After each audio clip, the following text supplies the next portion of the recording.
आज भजन संहिता 35 के पहले भाग का वचन है। आज का मूल पाठ उस मसीह यीशु के कष्टों के बीच पुकार और उस पुकार के परिणाम के बारे में बता रहा है और उस मसीह यीशु का विरोध करने वालों के बुरे कामों के खिलाफ शिकायत और उस मसीह यीशु के अच्छे उद्धार के कार्य के बारे में बता रहा है। तो यह कैसे बता रहा है? आज हम इसके बारे में जानेंगे और अनुग्रह बांटेंगे। सबसे पहले आज का मूल पाठ उस मसीह यीशु के कष्टों के बीच पुकार और उस पुकार के परिणाम के बारे में बता रहा है।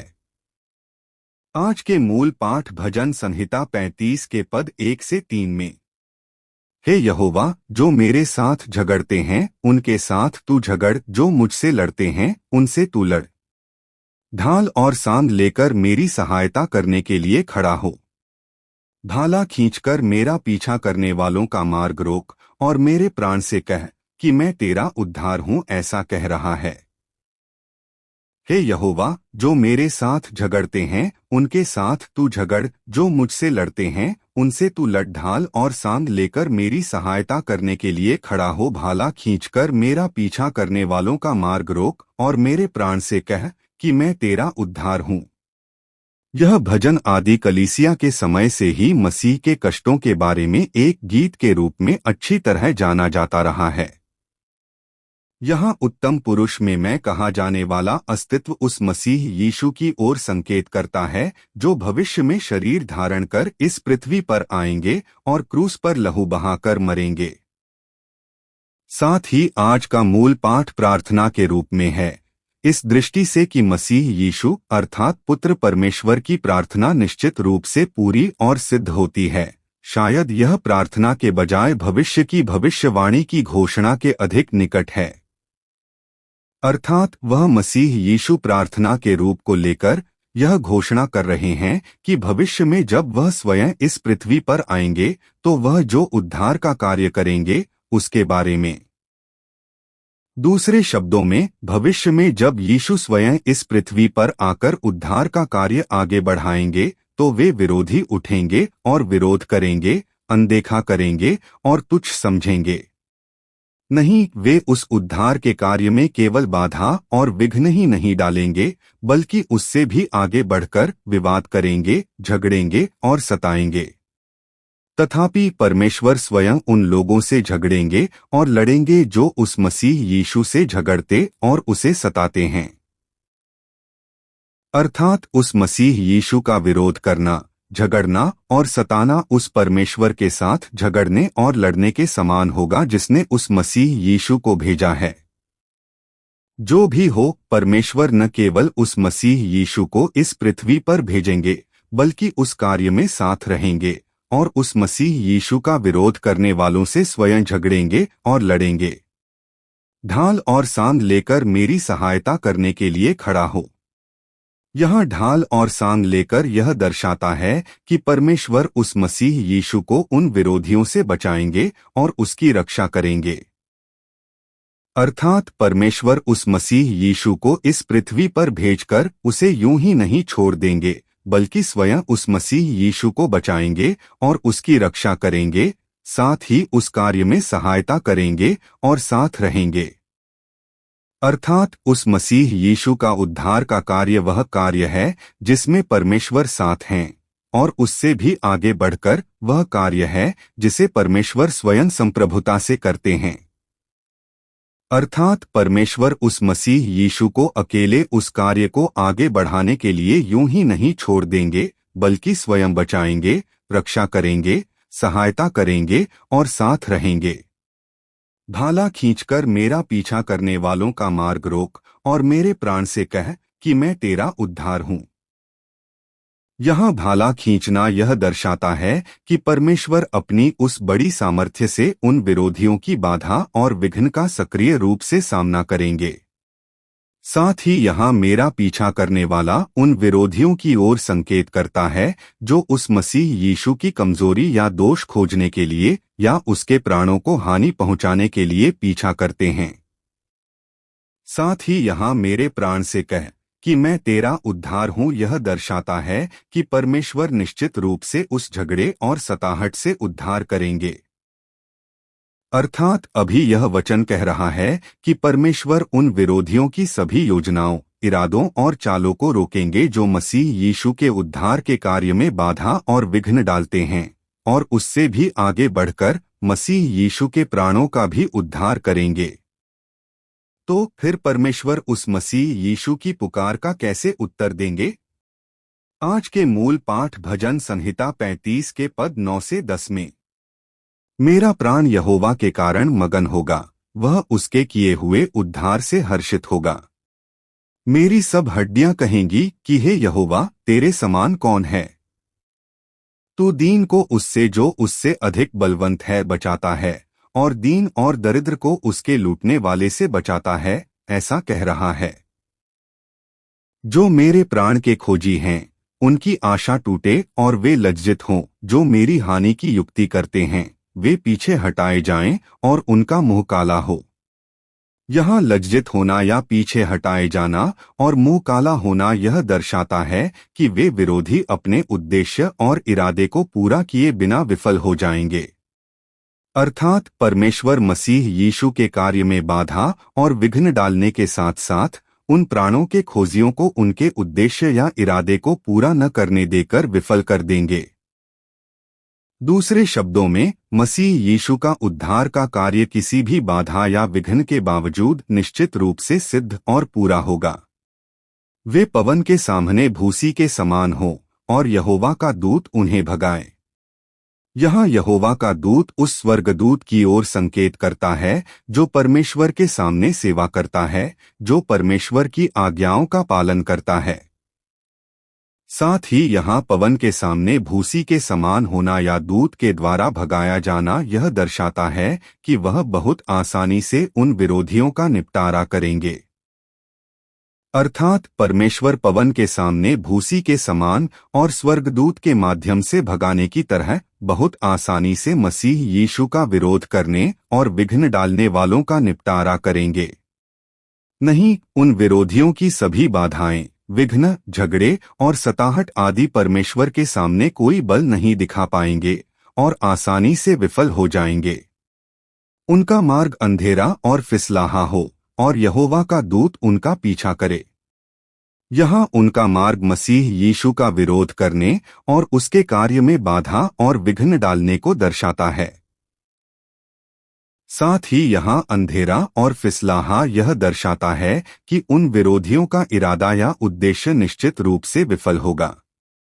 अर्थात अभी यह वचन भी कह रहा है कि उन विरोधियों की बाधा और विघ्न बहुत ही आसानी से दमन कर दिए जाएंगे और विफल होंगे, बल्कि उनके इरादे, योजना और उद्देश्य आदि को परमेश्वर की आज्ञा पाकर पीछे करने वाले स्वर्गदूत उनका पीछा करेंगे और उन पर दबाव डालेंगे, इसलिए अंततः वे पूरा नहीं कर पाएंगे और विफल हो जाएंगे। अर्थात वे स्वर्ग में रहने वाले स्वर्गदूत भी मसीह यीशु को बचाने और रक्षा करने के साथ साथ उस कार्य में सहायता करके उन विरोधियों को उनकी योजना, इरादे और उद्देश्य आदि को पूरा नहीं करने देंगे, क्योंकि उन्होंने अकारण मेरे लिए गड्ढे में अपना जाल बिछाया और अकारण मेरे प्राण के लिए गड्ढा खोदा है। यहाँ जाल को गड्ढे में छिपाना या गड्ढा खोदना उन विरोधियों द्वारा मसीह यीशु को पकड़कर मार डालने के लिए हर तरह की चालें, छल, झूठ और बुरे काम आदि करने की ओर संकेत करता है। जैसे एक शिकारी किसी जानवर को पकड़ने के लिए गहरा गड्ढा खोदता है और उसके ऊपर जाल बिछाता है और उस जाल के ऊपर मिट्टी या सूखे पत्तों आदि से ढककर छिपाता है। अर्थात जब वह मसीह यीशु इस पृथ्वी पर आएंगे तो वे विरोधी निश्चित रूप से उस मसीह यीशु को पकड़कर मार डालने के लिए हर तरह की चालें, षड्यंत्र, छल, झूठ और बुरे काम आदि करेंगे। ऐसा करके वे निश्चित रूप से बाधा और विघ्न डालेंगे ताकि वह उद्धार का कार्य पूरा न हो सके। उन पर अचानक विनाश आ पड़े और वे अपने ही बिछाए हुए जाल में स्वयं फंस जाएं और वे उसी विनाश में गिर जाएं। तथापि परमेश्वर इसके विपरीत, जब वे बिल्कुल भी उम्मीद नहीं करेंगे, जब बिल्कुल भी नहीं सोचेंगे, तो अचानक उन्हें विनाश में गिरा देंगे। अर्थात अभी यह वचन बार बार इस बात पर जोर दे रहा है कि वे विरोधी विनाश में गिरेंगे। अचानक विनाश आएगा नहीं, वे अपनी ही रची हुई चाल में स्वयं विनाश होंगे। अर्थात ये विरोधी अपने इरादे, उद्देश्य और योजना आदि को पूरा भी नहीं कर पाएंगे और निश्चित रूप से विनाश होंगे। अर्थात वे उस अनंत नरक की आग की झील में गिर जाएंगे। तो फिर परमेश्वर उस मसीह यीशु की पुकार का कैसे उत्तर देंगे? आज के मूल पाठ भजन संहिता 35 के पद 9 से 10 में, मेरा प्राण यहोवा के कारण मगन होगा, वह उसके किए हुए उद्धार से हर्षित होगा। मेरी सब हड्डियां कहेंगी कि हे यहोवा, तेरे समान कौन है। तू दीन को उससे जो उससे अधिक बलवंत है बचाता है, और दीन और दरिद्र को उसके लूटने वाले से बचाता है, ऐसा कह रहा है। मेरा प्राण यहोवा के कारण मगन होगा, वह उसके किए हुए उद्धार से हर्षित होगा। मेरी सब हड्डियां कहेंगी कि हे यहोवा, तेरे समान कौन है। यहाँ मेरा प्राण उस क्रूस की मृत्यु को पार करके उस कब्र से जी उठे, उस दिव्य शरीर को धारण किए हुए मसीह यीशु के अस्तित्व की ओर संकेत करता है। साथ ही यहाँ वह उद्धार का अर्थ परमेश्वर का उद्धार है, जो परमेश्वर द्वारा उस मसीह यीशु को उस मृत्यु से बचाने की ओर संकेत करता है। अर्थात परमेश्वर उस मसीह यीशु की पुकार सुनेंगे और उस मसीह यीशु को उस मृत्यु से फिर से जीवित करेंगे। तो वह मसीह यीशु उस मृत्यु से बचाने वाले परमेश्वर में बहुत आनंदित और मगन होगा। इस दृष्टि से अभी यह वचन मसीह यीशु के जी उठने के बाद के कार्य के बारे में बता रहा है। अर्थात हम देख सकते हैं कि यीशु मृत्यु से फिर से जीवित होने के बाद हमारे बीच पवित्र आत्मा को भेजकर उस उद्धार के कार्य को निरंतर आगे बढ़ा रहे हैं। नहीं, यीशु ने हमारे बीच पवित्र आत्मा को भेजा है और हमारे भीतर आनंदित होकर परमेश्वर की स्तुति और बड़ाई कर रहे हैं। मेरी सब हड्डियां कहेंगी कि हे यहोवा, तेरे समान कौन है। अभी यह वचन उस मसीह यीशु के जी उठने के बाद यीशु द्वारा की जाने वाली सुसमाचार की घोषणा के बारे में बता रहा है। यहाँ मेरी सब हड्डियां एक लक्षणात्मक अभिव्यक्ति है जो उस मृत्यु से फिर से जीवित हुए मसीह यीशु के शरीर, प्राण, जीवन और इन सभी का प्रतिनिधित्व करती है। तथापि विशेष रूप से यहाँ भजन संहिता 34:20 के वचन वह उसकी सब हड्डियों की रक्षा करता है, उनमें से एक भी टूटने नहीं पाती की याद दिला रहा है। अर्थात यह इस बात पर जोर दे रहा है कि वह मसीह यीशु वह फसह का मेमना है जिसकी एक भी हड्डी नहीं टूटी और मानव जाति को पाप से बचाने के लिए पूर्ण बलिदान है, और वह मसीह है जिसे परमेश्वर ने भेजने का वादा किया था। नहीं, वह मसीह यीशु स्वयं मृत्यु की सामर्थ्य तक को भी अपनी एक भी हड्डी को छूने नहीं देने वाले, मृत्यु को जीतकर विजयी होने वाले ऐसे व्यक्ति हैं।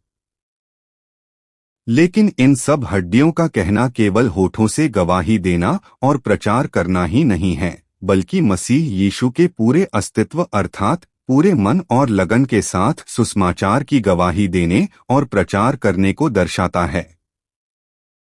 साथ ही यहाँ हे यहोवा, तेरे समान कौन है, यह भी एक लक्षणात्मक अभिव्यक्ति है, जिसका अर्थ है कि जब मसीह यीशु मृत्यु से जी उठेंगे तो वह गवाही देंगे और प्रचार करेंगे कि परमेश्वर कितने महान हैं, वह कितने विशाल हैं और वह कितने बुद्धिमान, सामर्थ्यवान और अधिकार वाले हैं। अर्थात परमेश्वर की महिमा, सामर्थ्य, बुद्धि और विशालता आदि के बारे में और परमेश्वर द्वारा किए जाने वाले उद्धार के बारे में और स्वर्ग और नरक के बारे में, इन सभी चीजों की गवाही देंगे और प्रचार करेंगे। नहीं, इसके माध्यम से परमेश्वर की स्तुति और बड़ाई करेंगे।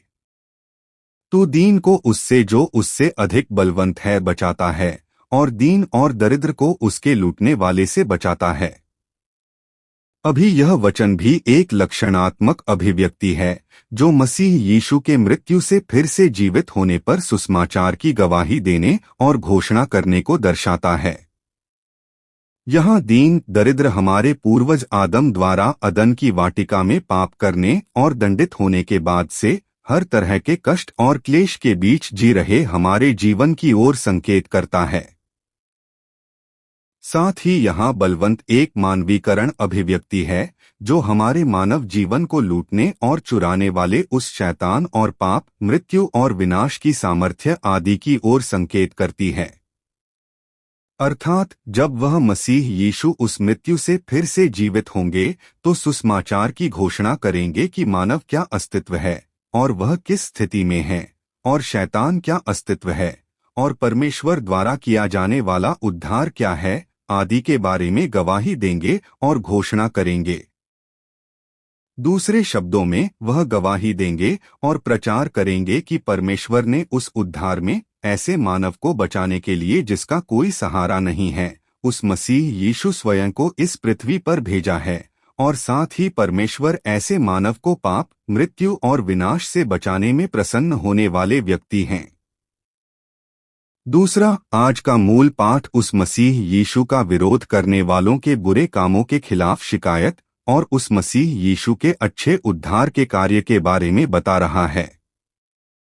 आज के मूल पाठ भजन संहिता 35 के पद 11 से 14 में झूठे साक्षी खड़े होते हैं और जो मैं नहीं जानता वही वे मुझसे पूछते हैं। वे मुझसे भलाई के बदले बुराई करते हैं जिससे मेरा प्राण अकेला हो जाता है। परंतु जब वे बीमार थे तब मैं टाट ओढ़े रहा और उपवास कर करके दुख उठाता रहा और मेरी प्रार्थना मेरे ही पास लौट आई। मैं उनके साथ ऐसा बर्ताव करता था जैसा अपने मित्र या भाई के साथ, जैसा कोई अपनी माता के शोक में झुका रहता है, वैसा ही मैं भी शोक का पहरावा पहने हुए झुका रहता था, ऐसा कह रहा है। झूठे साक्षी खड़े होते हैं और जो मैं नहीं जानता वही वे मुझसे पूछते हैं। यहाँ जो मैं नहीं जानता उन बातों की ओर संकेत करता है जो मसीह यीशु ने कभी नहीं कही थीं, या उन कार्यों की ओर जो उन्होंने कभी नहीं किए थे। साथ ही यहाँ पूछना, जिरह करना, बातों को पकड़कर पूछना, तर्क करना और दबाव डालने को कहते हैं।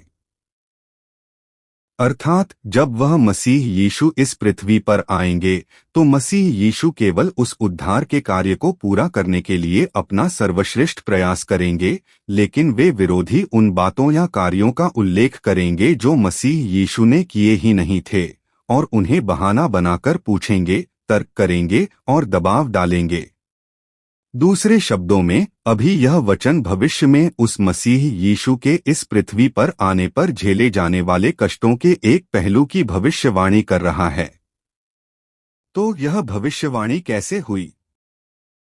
यह भविष्यवाणी ठीक 1000 साल बाद यीशु के कष्टों के माध्यम से वैसे ही पूरी हुई देखी जा सकती है। अर्थात यह भविष्यवाणी यीशु के सार्वजनिक मंत्रालय के अंत में, यीशु के पकड़े जाने के बाद कायाफा के आंगन में आयोजित रात भर के अवैध मुकदमे के दृश्य को सटीक रूप से दिखा रही है।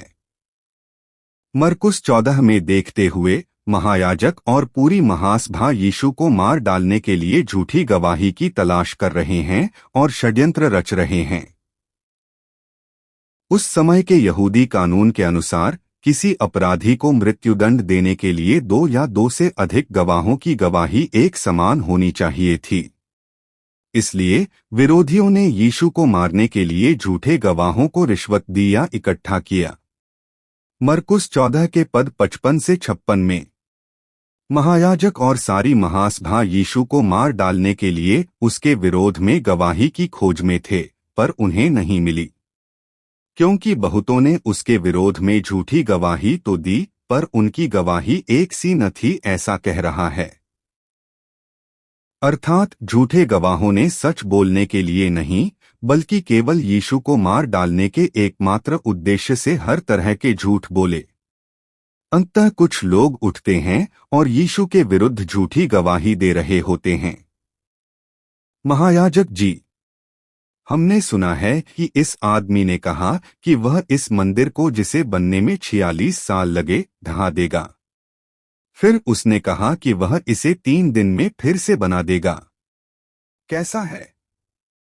यह मंदिर रूपी यीशु स्वयं की मृत्यु और पुनरुत्थान का उल्लेख था।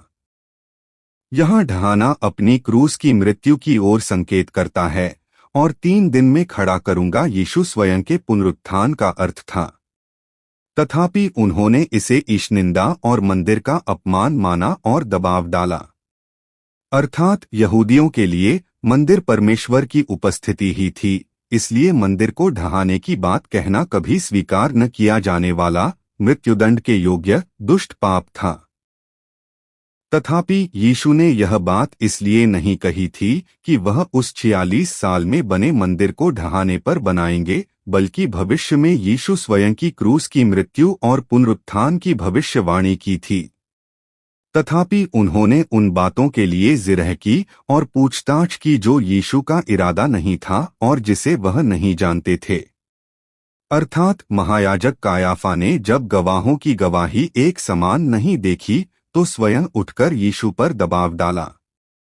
तू कुछ उत्तर क्यों नहीं देता? प्रत्यक्ष कह कि क्या तू परमेश्वर का पुत्र मसीह है, ऐसा। साथ ही वहां खड़े सेवक भी यीशु पर थूक रहे हैं, उसे थप्पड़ मार रहे हैं, उसके मुंह पर घूंसे मार रहे हैं और उसका उपहास कर रहे हैं। वे मुझसे भलाई के बदले बुराई करते हैं, जिससे मेरा प्राण अकेला हो जाता है। अभी यह वचन यीशु के पूरे जीवन को भेदने वाला सबसे हृदय विदारक स्वीकारोक्ति भी है। यीशु ने अपना पूरा जीवन भलाई से भरा है। हम देख सकते हैं कि उन्होंने बीमारों को चंगा किया, कभी कभी भूखों को खाना खिलाया और अपने जीवन के दौरान वंचितों के मित्र बने। लेकिन परिणाम के रूप में जो मिला वह विश्वासघात और मृत्यु का षड्यंत्र था। अर्थात वे विरोधी यीशु के अच्छे कामों को देखते हुए भी दुष्ट आत्माओं के सरदार की सहायता से ऐसा कहकर निंदा करते थे, या अपने विशेषाधिकारों को बचाने के लिए बल्कि यीशु को मार डालने का षड्यंत्र रचते और प्रयास करते थे। यह कृतघ्न रूप यीशु के सार्वजनिक मंत्रालय के अंतिम सप्ताह में यरूशलेम में प्रवेश करते समय और भी अच्छी तरह दिखाई देता है।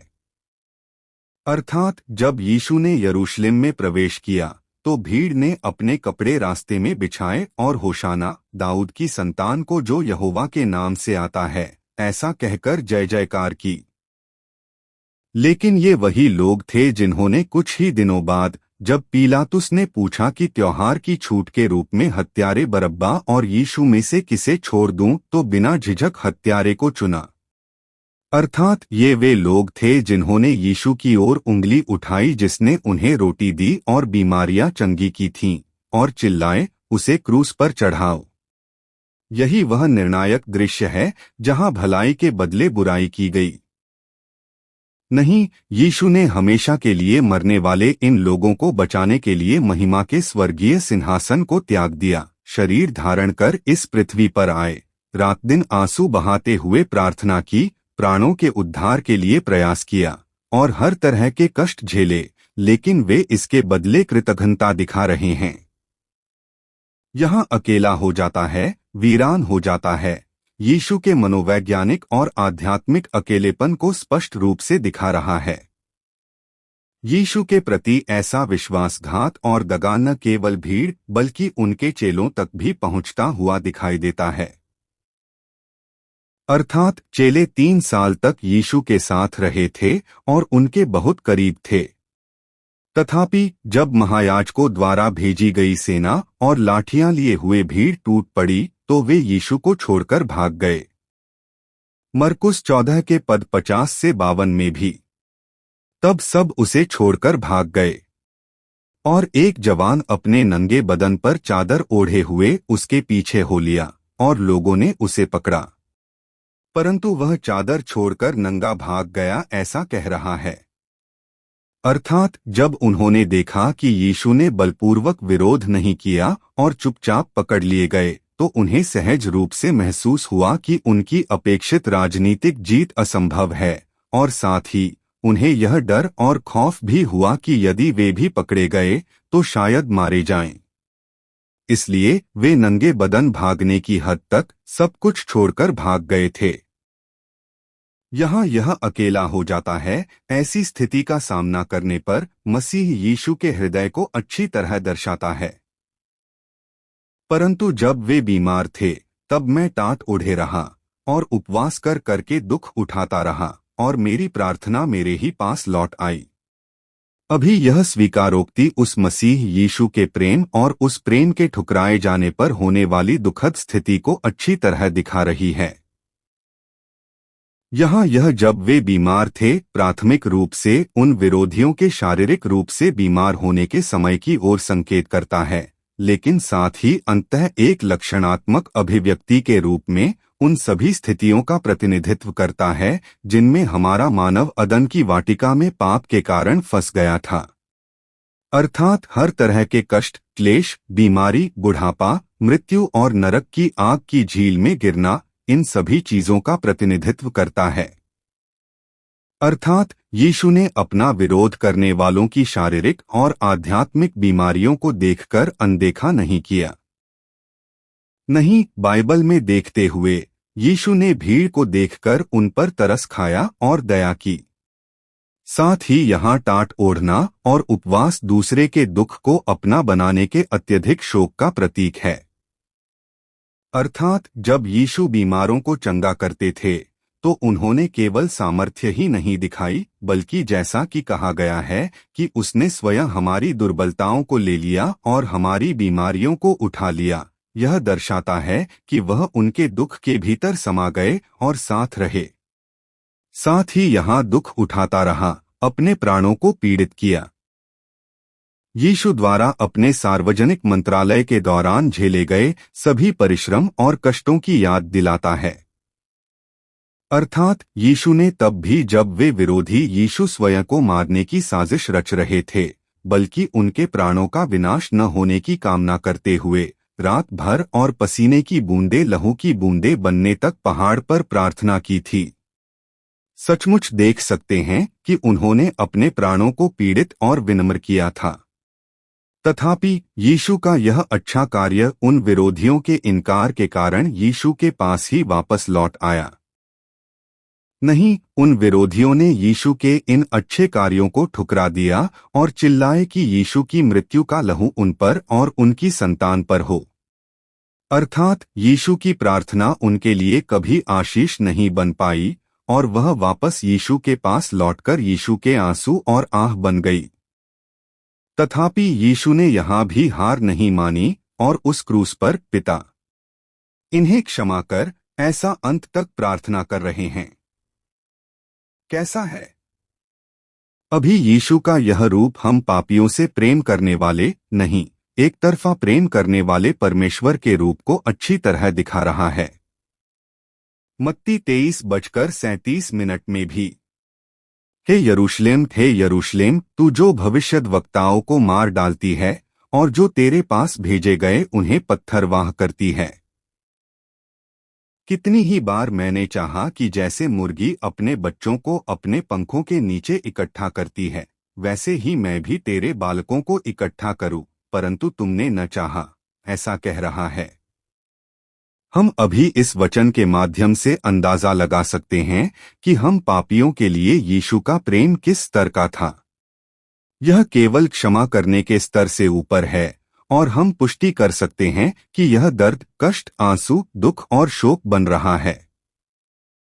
मैं उनके साथ ऐसा बर्ताव करता था जैसा अपने मित्र या भाई के साथ, जैसा कोई अपनी माता के शोक में झुका रहता है, वैसा ही मैं भी शोक का पहरावा पहने हुए झुका रहता था।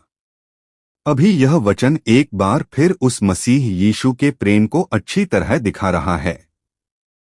उदाहरण के लिए यीशु ने यहूदा इस्करियोती के इरादे को अच्छी तरह जानते हुए भी, जो उन्हें पकड़वाने वाला था, अंत तक मित्र जैसा व्यवहार किया। अर्थात यहूदा इस्करियोती से घृणा करके दूर नहीं हुए, बल्कि उसे रोटी का टुकड़ा भी दिया और मित्र कहकर भी पुकारा। दूसरे शब्दों में, यीशु ने उस यहूदा इस्करियोती को त्याग कर छोड़ा नहीं, बल्कि उसे पश्चाताप करने और वापस लौटने का अवसर दे रहे थे। साथ ही यीशु ने उस समय त्यागी गई और तुच्छ समझी जाने वाली वेश्याओं, कर वसूलने वालों और पापियों का साथ दिया और उनके करीब रहे। एक मित्र की तरह, एक भाई जैसा व्यवहार करते हुए करीब रहे और परवाह की और प्रेम किया। साथ ही यहाँ माता का शोक प्राचीन निकट पूर्व संस्कृति में मानव द्वारा महसूस किए जाने वाले सबसे बड़े दुख और शोक का प्रतीक है। अर्थात यीशु ने मसीह के रूप में स्वयं को न पहचानने और बल्कि क्रूस पर चढ़ाकर मार डालने वाले यरूशलेम के लोगों को देखकर रोया। लूका 19 के पद 41 से 42 में भी, जब वह निकट आया तो नगर को देखकर उस पर रोया और कहा, भला होता कि तू आज के दिन वह बात जानती जो तेरी शांति के लिए है, परंतु अब वह तेरी आंखों से छिप गई है, ऐसा कह रहा है। बेशक यहाँ आज के दिन वह बात जो शांति के लिए है, मसीह यीशु स्वयं से संबंधित बातों की ओर संकेत करती है। अर्थात यीशु पाप के कारण परमेश्वर के दुश्मन बने हम इंसानों को बचाने और मिलाप कराने आए थे। तथापि अभी यह तथ्य तेरी आंखों से छिप गया है। अर्थात यरूशलेम के बहुत से लोग ऐसे यीशु को न पहचानकर, इस तथ्य को न समझकर, बल्कि यीशु को सताएंगे और धमकाएंगे, साथ ही क्रूस पर चढ़ाकर मार डालेंगे। नहीं, यीशु उनके इस व्यवहार को देख रहे हैं और दुखी होकर आंसू बहा रहे हैं। बेशक यह केवल दुखी होकर रोना नहीं है, बल्कि जैसा कि एक संतान अपनी माता की मृत्यु के कारण शरीर झुकाकर विलाप करती है, वैसा ही गहरा दुख और शोक है। दूसरे शब्दों में, यीशु उन विरोधियों द्वारा दिए जाने वाले शारीरिक कष्ट से अधिक उन शत्रुओं द्वारा अपने किए गए पापों के कारण झेले जाने वाले अनंत न्याय के लिए अधिक दुखी और शोक कर रहे थे। साथ ही यह इस बात को अच्छी तरह दिखाता है कि यीशु हम पापी इंसानों से कितना प्रेम करते हैं और वह कितना एक तरफा प्रेम है। तो कैसा है?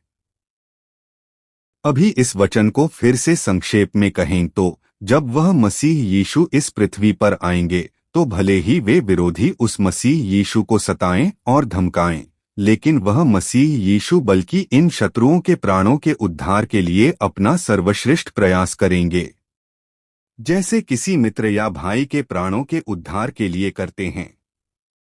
नहीं, जैसे मां की मृत्यु पर अंतिम संस्कार किया जाता है, शत्रु बने हम इंसानों के प्राणों के उद्धार के लिए आंसू बहाते हुए शोक करेंगे और विनती करेंगे, ओह परमेश्वर, इन पर दया कर, इन्हें नरक की आग की झील में न गिरने देने के लिए अनुग्रह प्रदान कर। इकलौते पुत्र यीशु मसीह के लहू के पुण्य के माध्यम से उद्धार कर, ऐसा जैसे मेरी मां मर गई हो वैसे दुखी होकर और विलाप करते हुए अत्यंत व्याकुल होकर विनती करेंगे। मेरी सब हड्डियां कहेंगी, यीशु धन्यवाद, शुक्रिया, मैं आपसे प्यार करता हूं। दुश्मन बने हमें प्यार करने, परवाह करने और शोक के साथ उद्धार करने के लिए धन्यवाद। हमारे माध्यम से अनंत काल तक महिमा प्राप्त करें। यीशु के नाम में आशीष देते हुए प्रार्थना करता हूं। आमीन।